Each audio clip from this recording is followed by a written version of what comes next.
Hi,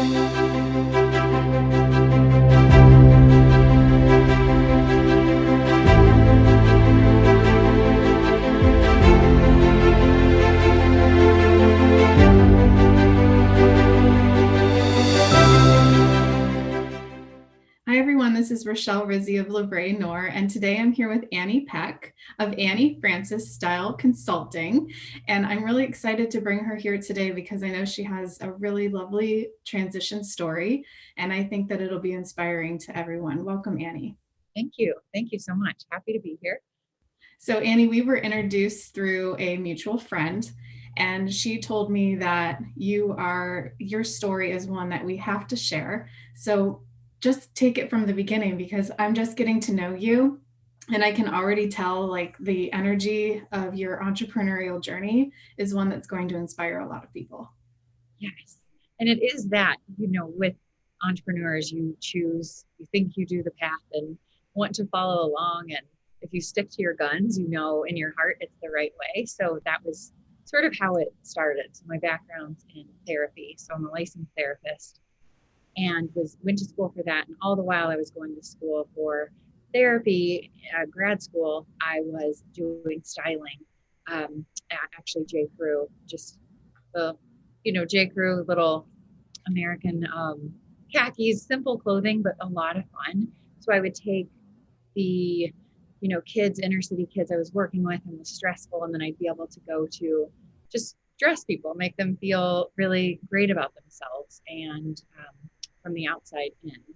And so just kept plugging along, got my license, practiced, got an opportunity to move to New York and did that. And that's when my business started for styling. So it was nerve wracking to say, do I leave what I went to school for and worked so hard to obtain and get my license and all of that to then transform to New York, the mecca of fashion, which was a dream. I was always battling, I want to help people. And what does that mean? What does that look like? And to me, it meant therapy and, helping people seek their fullest potential in a room setting, or a group setting. But really, I kept following my heart. It kept tugging. And that's what got me to New York, which then led me to styling for J. Crew. I was in their corporate and then styling for their Fifth Avenue store. So I was meeting so many people, and just opportunities. So that's another thing as an entrepreneur,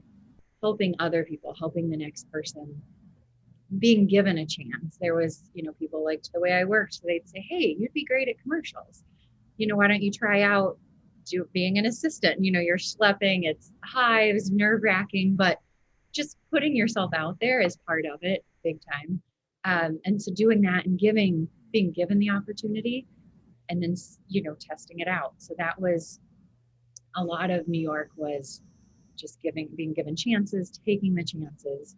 And that's where I started my own business, doing some commercial work, but mostly taking who I met and working with them in their homes for personal styling. So the way I was still not ready to give up the therapy aspect. So on Monday nights, I'd work at the Unitarian Church soup kitchen and do that and be able to speak with people, more of a social worker after they've eaten. So that was every Monday because I wasn't, am I still helping people with the fashion? And as it grew and over time and seeing testimonials and seeing how clients feel, I know that getting dressed and helping women and men get dressed to feel beautiful does translate into their life and feeling their best self. So that was New York, and then moved back to Chicago, where I'm currently at now. And I sort of changed branding. So I've had my business for 7 years now as Annie Francis Style Consulting. And as you know, as an entrepreneur, it's, the hustle, but the love, the ups and downs, and just, questioning, am I doing the right thing? Am I doing a good enough job? And just plugging along with it and meeting people, being part of a community is really big. And it can be across the board, it's virtual, or now things are virtual. So it's having that community along with just local community, joining the Chamber of Commerce and going to stores and meeting them to introduce and give back in that way, like kind of the giver's gain, but really giving first just feels more my nature and a lot of people's nature to not just say, what can you do for me? So learning from other people and just stopping, even though I've been talking straight for a couple of minutes, but listening to other people and how they've gotten to where they've gotten, and asking questions and being a part of women's groups that help one another grow. So that's up to speed now. I have my business. I'm not practicing therapy at this very moment. Soon to be able to practice in that regard, since it's needed at this time.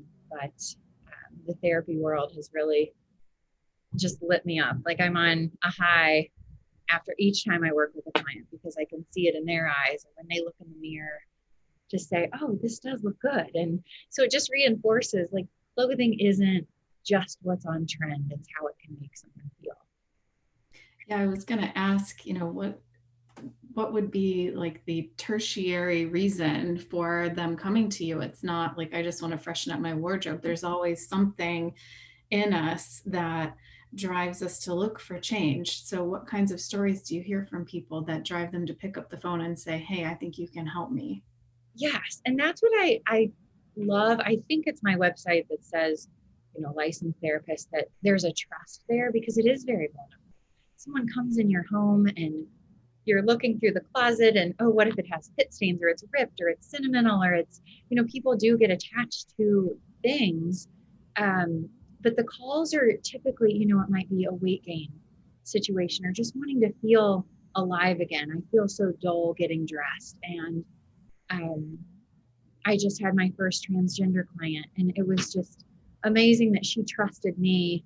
I don't know if she called anybody else beforehand, but after our phone conversation, she booked on the spot and said, when can we start? So I want to give people that platform, just as in therapy, of, hey, you are not judged. You are comforted. You are, I have empathy for what you're going through, and I want to make you feel your best, and it happens to be through clothing, or, an earring that can really feel jazzy and just kind of change your mood. So it's just across the boards, but I wouldn't say, I don't usually get people that are, I want the latest trends. It's more of, I don't have a lot of time. I don't feel great right now in my own skin. And, even if it's a transition, let's not buy a whole new wardrobe. Let's buy just a couple pieces that you feel good in right now, even if this isn't your, ideal body weight. But if you just feel good right now in what you're wearing, it, like I said, it translates into just eluding and being your best self down the road. So that's what's so important, without trying to be too like psychological or therapy, but I do listen. I take notes and dress what I say is their lifestyle. So busy mom, or working, woman, or just, it doesn't have to be anything special event. I did have one woman say, I just need to be the belle of the ball. It's my 60th birthday, and we did find the coolest dress. It was a canary yellow, and she did look like the belle of the ball. So things like that, where it's just like, you can see people light up, their shoulders are back, they stand taller, they feel beautiful. And it is, a simple sweater or a color that they, or silhouette they didn't think that they could wear, and they feel gorgeous. So that's, even men, pleated pants, to go from pleated to not pleated. They're like, well, hey, I look good. And it's also fun to see, because men don't take the time, it seems, to, they hurry and get dressed and whatever is their mentality, or the clients I've had. But when they do put on something, you can tell they're like, well, hey, I feel really good, and it's great. And they'll tell me, oh, I got compliments at the airport, or like that stuff. I love hearing, because as an entrepreneur, you don't get the high five or the raise, from doing a good job. But it's if they text or send a picture of, I'm feeling great, or my boss said I looked really, fantastic for this meeting, etc. So getting that validation that way is nice. And then referrals, of course, are the best compliment. So Yeah. Oh, for sure. Yeah. That's how we grow our I business. know. So you mentioned that you're planning to get back into therapy just part-time because you're seeing this need due to the pandemic, which has increased our mental health issues. Um, what in line with that, what kinds of changes have you seen over the last year And how has that affected you? We're all on Zoom calls, right? Like I may or may not be wearing pants right now. I won't ask, I I am. promise. I am. I'm wearing Yeah. pants. Um, but I have found there was a blip of time when I was doing calls that I was ending up doing like messy bun, and I'm totally frazzled because I've got 4 kids in the other room, and I showed up to a call just like I thought, never again am I going to show what's behind the curtain. I mean, I really literally was on the verge of tears. I was exhausted as a mother, as an entrepreneur, and it was a really vulnerable moment. And I was in charge of a project and was supposed to lead a call of about 8 people, and I couldn't do it. Part of it started with my morning. I didn't give myself enough time. I didn't plan what I was going to wear. And that, just having that routine break, threw me for a loop all day long. So I know I'm not alone, and I'm sure you've had to help people with all of our like our Zoom facade, right? So like everything from my styling has gone from, not just this, but what's behind me? How do I show up? What's my environment? What's my aura? What's my energy level? And all of that seems to stem from my routine in the morning. So, are you seeing some of those parallel conversations of like, we're just broken in a hot mess right now because of what's going on and what we're juggling in our lives because it's all shook up? It definitely is the juggle. And I've seen where we thought this was temporary with COVID, so we'll just get through. And then I was reaching out individually to clients, like, hey, wherever you are, let's dress to feel good. Because I myself, if you put on your workout clothes, you feel just not as great. And you don't have to, I always say, you don't have to wear something glitzy, but put earrings on, wash your face, have your hair done. And yes, that's actually the battle I always had. Where is it so materialistic? But when you go into that meeting, when you have the time, okay, I'm ready to perform, and your performance is better. Studies even show, there's papers written, studies show you when you feel good, you perform better, etc. So there has been that, hey, I just need some new tops. Now it's a little more casual. Can you shop a couple different blouses? In my mind, like, let's not go sweatshirt, let's do bump it up. So then if you do happen to have a date night or just something in the future, I do like to shop for multiple occasions, not just one. So then people feel, they're getting their money's worth, etc. Um, but there's something to be said. I write a newsletter. I try to say, if you don't feel like setting your clothes out at night, it is helpful. I know the weather can change, but it's very, very helpful. And then, that's 2 seconds. Let's grab your clothes. And if you've got outfits that you love, that makes it easier too. Okay, I'm going to wear this outfit tomorrow. Done. All I have to do is shower and put it on and go. So that's something that's little tips I try to help clients with, or have, some steamed items, or if you're not into steaming, don't buy those items, or get the spray, just different things.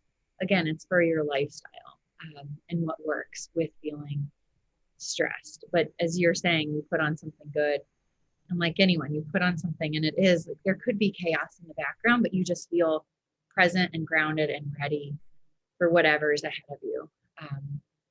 And lipstick, but when we wear a mask, no one gets to see it, but you still know it's there. So doing it more for yourself, than even the outside world. Yeah. One of these days I'll learn not to put my lip gloss on before my mask because I'm always afraid I'm going to take it off and it's all over. It's definitely all over the mask. But that's kind of nice. What I have learned is to accentuate the eyes for the ladies listening. Like, I think you think about the Middle East where they're only showing their eyes. And I'm like, well, they do a really good job if you pay attention. Like their eyes stand out. They're beautiful, because that's what we see. And I'm learning how to express myself with my eyes more too, because they can't see me smile. Yeah.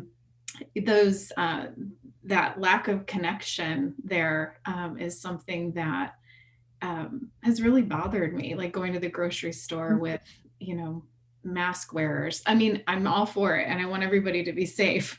Yes. I just would rather have my Shipt shopper come to the door because I avoid seeing masked people. It just makes me sad. It's just hard to go into this crowd. It's not normal to me yet. Yeah. I don't think it'll ever be, no matter how cute the mask is. You can only see, there was something I invested in. I love seeing eyelashes because I wanted to feel, it was something like I told myself every day I'm going to put on eyeliner, which I wasn't a big eyeliner person. But if it's the only way, when I am seeing clients in person, if that's what they see, then that's what you have to show. Just to feel, like I said, yourself, just feel in the midst of feeling, whether it be down or whatever mood you might be in, how the weather or just with COVID fatigue or anything, doing that little something to take care of yourself. And I personally have noticed it then translates into I'm a better mom. I'm, better at just acting on things because I feel like I've taken care of me, and it's something so quick like the earrings that go in or the lip gloss or Mhm. mascara. Yeah, that self-care piece. So I hear some themes coming from you of self-care, putting yourself first. Speaking of masks, like we like to say, put your oxygen mask on first. And then transition. It seems to be something like whether it's this year-long transition that we are enduring or starting to accept or whatever word you want to throw in there, but also just the on top of that you've got the regular transitions of, like you said, there's a transgender client, you've got a new mom, or you've got someone trying to step up their business wardrobe, or whatever the case may be. What has been your biggest challenge over this last year, both personally and professionally, as you deal with their ever-changing needs of your clients? Yes. I think personally and professionally, because I am like you, such a people person, seeing people. So knowing, out of safety, not being able to go in homes. So I make it a point, let's make sure we do it virtual, where we see each other this way. So that has been just taxing on, I think, everyone, but out of safety, we, had to do that. And then with masks, I was able to, go in, I have a blue light and gloves and all of that. But it is the human connection. There's something about the human spirit. And even when seeing people, it seemed to be that was not wanting to talk about it because it is the elephant in the room. So not avoiding it, but hey, what else can we find? Like personally for me, were hobbies with my kids and myself just doing more art. I just dress denim. I've done a couple events with just making the most out of what you have. So if it's cutting off to make a vest from a blazer or different things like that, it's finding hobbies. So I was never bored during this time. But just keeping myself like inertia. If you keep the momentum going, then you just keep, getting creative or thinking of new ideas.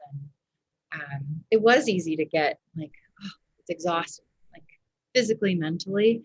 But I just kept at new activities and kind of hobbies. Why don't we paint this wall or paint this armoire a funky color and just different things like that. And not everyone, that might not be their outlet, but for me, it helped a lot.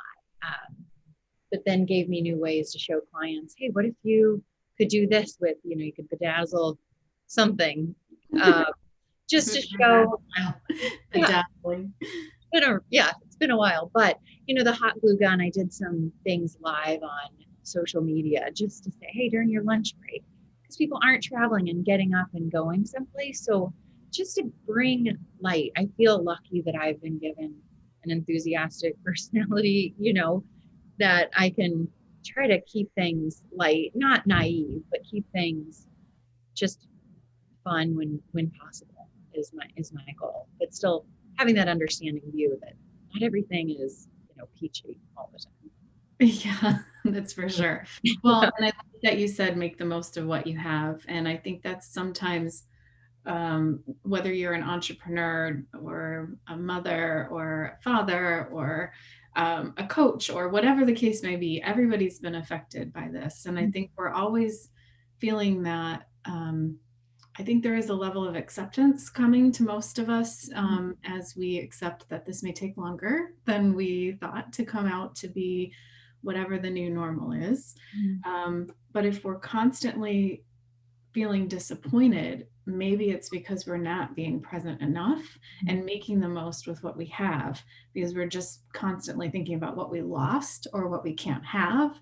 Um, and kind of throwing these adult temper tantrums about, how sad it is. And let's embrace that and accept it.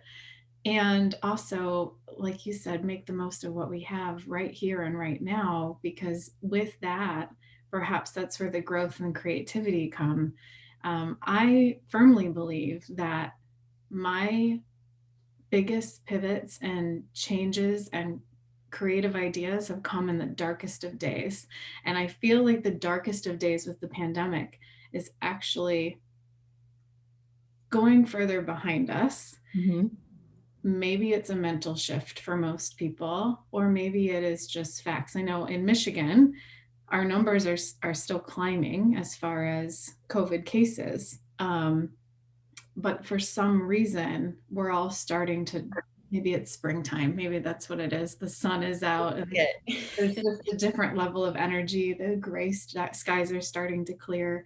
But I guess my point is, with that acceptance comes new innovations and new ideas. So, you also mentioned to me before we started recording that you've started to grow your business in a new way and you had an idea for it. Talk about your jewelry subscription. So not only that you have that, but what brought that about from a business perspective? What kinds of things did you have to figure out with that, the logistics and all that? And that, yes, thank you. That it's called accessories. So just the ease of putting on an accessory and it changing your outfit. So it goes with the making the most. Some people don't want to buy a bunch of new stuff. There's the KonMari of simplifying. So I'm thinking, well, what if just a piece of jewelry could change up the outfit? So putting that together, it was, getting the logo and doing all the things that you have to do for a business. But it was one of those things where the energy, because I was so excited about it, I had no idea what could come, but it just was one of those where you stay up late and you get excited about the website and everything. And so I launched that. I was nervous to launch it. I think I waited a month after I initially planned, because just with COVID, I'm like, is this the most important thing? And then I had a coach say, people want to see pretty. There's enough stuff out there that we're aware of. People want to see this pretty stuff. So I decided to launch it, and it actually had a good, outcome. And it's still like, wait, is this really happening? Like I have 8 boxes to deliver, to ship, so much so that I'm busy with it. I weigh it myself. And, I have help now that I can ship it and get that assistance. So my favorite, I know we spoke about our 3 favorite, things that can equal a business and it just thrives. This is my favorite thing. So it's styling. So what I do is when someone books, I do a virtual call. So I'm able to see them. Since all they're getting is jewelry, they might show me their closet. Some people say, oh, I'm this style. Here's me. This is I'm not allergic to XYZ and I like dainty or I like funky. So I take notes of that. We have like a 10, 15-minute call. And then I shop locally. So I've just researched different founders, designers throughout the country, independent artists. So I use independent artists to ship the jewelry. So it's not just going and buying wholesale from whomever. So I'm building those connections with the designers, which is very fun. And then $20 goes to the Ronald McDonald Home with every package purchase. So I was hospitalized there in high school, and I always said I wanted to give back. I was an ambassador, but now with being busy, I can't physically give my time right now. So I'm donating that way. And it just has been really a lot of fun, just finding the designers, finding the personality, of what fits each person. So it's time consuming, but it's fun. So I know I'll figure out a system, but right now I'm having like, okay, Rochelle, she would say, you would be, whatever the style. And then I get it in the mail and everyone's so pleased. So you don't know what you're receiving. And it's 4 times a year a box is delivered to your doorstep. So it's really like you can do a stack them up package, like the bracelets or a necklace and earring, whatever your style or whatever you're looking for. So it's been fun for gifts. A lot of people have gifted. Just a unique um, way to just, again, we had talked about receiving snail mail instead of a bill. It's like, oh, this package, like what's inside? No one knows. And I haven't had any complaints yet that people are liking what I choose. That's why I like to get to know their style firsthand. Yeah, we were talking about snail mail before we recorded. So to fill everybody in, Yes. we were talking about she's really great at sending out birthday cards. Um, Big fan of having people receive something in the mail, whether it's thank you cards. I imagine you're good at all of these things, the salutations that we'd love to get in the mail. So that's another good tip. So if you were going to give advice to other entrepreneurs out there, especially those who are struggling maybe to maintain their vision, or finding the energy, both with your therapist hat on and your entrepreneur hat, what advice do you have? Advice. One gal I follow who I love, she's just more of my mentor. She says not to be vanilla. So what is that about you that sets you apart? And I know a lot of people might, what's different, but what truly is, and I would say, even though I love this mentor, but shutting off maybe the outside forces first, and then just knowing, because sometimes you can say comparison can start to set in, and I haven't done this and I need to do this. So really getting grounded and setting that time in the morning. I like not looking at any phones in the morning. Your alarm goes off, but then I don't look, and I go for a walk, and it's just a reset. It's nature, whether it's freezing cold or hot. It still is a way to see, okay, what's making me tick, what keeps me going. And the more you think about it, and when it's in your heart, it's still flickering, even if it's dim. So keeping up with what what you started, and why you started, just making sure whether it needs to be framed on your desk, um, the vision, just keeping it, keep repeating it, or keep thinking about it, or writing about it. I don't I've done it before, but written the grateful things, what you're grateful for, just acknowledging that. I know so many people are more apt to work harder when they see all the things they're grateful for, even if it's one thing a day. So focusing on the little things, the 1% increases every day if you just keep inching, even when it feels like, okay, I just took 4 steps back. What am I doing? Long-winded answer, but to just have that space for yourself without having all of the voices or the podcasts or different things. And that's just from experience of letting yourself be the deciding factor. Because when you're in a space where you feel vulnerable and malleable to what other people are saying, it's like, what do you need right now to keep moving? Yeah, that's really good advice. And it's really important to set that habit. The everybody that I know, including myself, I check my phone first thing in the morning, and I try like heck not to do that. I know. I I see can't the do it. email notifications, but then I just like put it away, like go, and do, if you can't leave, some people aren't able to leave their home. So I have a little trampoline. I'm like, I might just take steps on the trampoline. Just something for movement helps me, even if it's 10 minutes.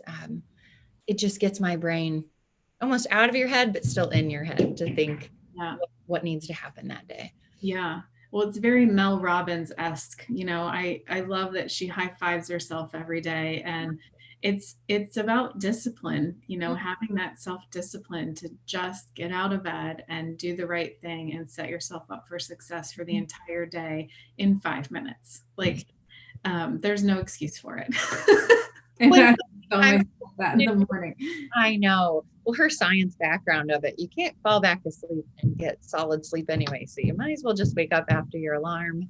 Yeah, she's wonderful. Like the tough love, I do enjoy her. Hmm. Um, and yeah, there's so many support systems out there for us if, following along with her, or just knowing people are here for you, rooting for you. So that's something that I'm trying to put myself out there, that if other people are in need, or, hey, I just need the high five. too tired to do it myself, being that person that can help others along, which is exactly what you're doing. Like, just showing people that there's a path, there's a way, and despite all the obstacles, because they're there. Oh yeah, they're there. But what you've done is you have meshed your hard studies to become a licensed therapist with your talent and innate passion Mm. for fashion, and pulling all of that together, staying really true to yourself. I can tell you're very disciplined, just with your morning routine alone. Um, you remind yourself every day of the vision that you have, and you've been able to continue to grow on the right path. Sometimes I think during transition, we feel this pull of, I don't know where I'm at, I don't know where I'm going. And I think that's typically the sign that we've gone astray from what we're really good at. What's our sweet spot? What are we good at? What can we be of service with in our own talents, and really own that? We can't be all things to all people. And you've really done a great job of honing in on those skills and those talents to be of service and to help other people bring that out in themselves, to stay true to who they are. Yes. Yes. Not trying to switch. People say, oh, but do you do your style when you're styling me? Or do you, and that's where I feel where I'm gifted, where I listen and then style, whether they're classic or feminine or edgy or, whatever their style is, keeping people true to themselves. Because I know for me, that's what helps us thrive, staying true to ourselves. But what we were saying, or what you had mentioned with the transition, as soon as COVID hit, I had all of these speaking engagements, and it's, this is getting canceled and this, and it is hard, when you think like, am I doing the right thing? If this isn't needed during COVID, is it needed? There's that second guessing, but still plugging along, knowing there were people with body image issues, or weight gain, or just wanting to feel good, even being stuck at home. So knowing whatever you do is of service. You never know what people need. This book called The Wealth Warrior, there was a great analogy in there that it's a little book, but it's so good. I don't know if you've read it, but it's great for the listeners just to keep you on that track of, hey, you have a gift and it needs to be shared with the world. Well, I'll make sure to check that out. I have not read that, but that's right up my alley. I have a whole stack of I know. self-help books. I'm reading Yeah. Brene Brown, Edith Eger. I bought this one, you'll love this, um, by Cheney Rosengarten. The Boundary is You. So, I like that. Yeah, and I bring that up only because, with what you do in both your professions, isn't that the truth? Like finding the self-discipline, setting boundaries, setting goals, and just coming back to making the best with what we have, and being true to ourselves and our vision.